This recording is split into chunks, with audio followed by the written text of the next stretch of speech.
అమ్మో యూట్యూబ్ లో Pushpa 2 trailer sensation సృష్టిస్తుందయ్యా స్వామి. ఒక్క తెలుగులోని 46 మిలియన్ వ్యూస్ అయితే రావడం జరిగింది. ఇంకా హిందీలో అయితే మన తెలుగు వాళ్ళకన్నా హిందీ వాళ్ళు ఇంకా క్రేజ్ గా ఉన్నారయ్యా స్వామి ఈ మూవీ కోసం. ఏకంగా 50 మిలియన్ అయితే జరుగుతుంది. ఇంకా చూడాల్సింది రాబోయే రోజుల్లో ఎన్ని సెన్సేషన్ సృష్టిస్తుందో ఈ పుష్ప 2 ట్రైలర్ అయితే. అంతేకాదు ఈ మూవీ 2000 కోట్లు కలెక్ట్ చేసిందంట.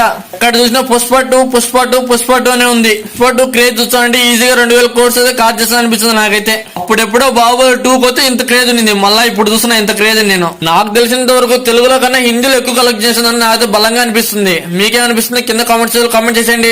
ఈ మూవీతో అల్లు అర్జున్ కి క్రేజ్ ఎలా ఉంటుందో నాకు ఊహించుకుంటేనే భయం వేస్తుంది ఒకసారి. అల్లు అర్జున్ వేరే లెవెల్కి వెళ్ళిపోతాను నాకు తెలిసినంత వరకు. ఇప్పుడు తెలుగులో ప్రభాస్ ఎలాగో ఇప్పుడు అల్లు అర్జున్ కూడా తనలో చేరుకుంటాడని నాకైతే బలంగా అనిపిస్తుంది. మన డైరెక్టర్ సుకుమార్ కూడా తన చరిత్ర అయితే మారిపోబోతుందని నాకు బలంగా అనిపిస్తుంది. ఈ మూవీ గారు 2000 కోట్లు కలెక్ట్ చేసిందనుకో బాక్స్ ఆఫీస్ రికార్డులన్నీ పుష్ప 2 మీదే ఉంటాయి. ఈ ట్రైలర్ లో బాగా గమనించారా మీరు? ఒక వ్యక్తి సగం గుండు కొడుచుకొని జాతరలో నడుస్తూ ఉంటాడు.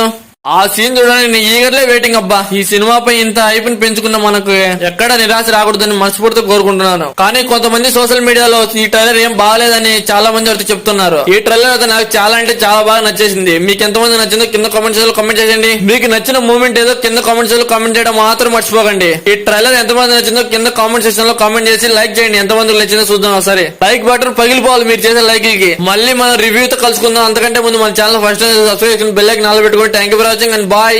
సబ్స్క్రైబ్ చేసుకోవచ్చు కదా. బాయ్.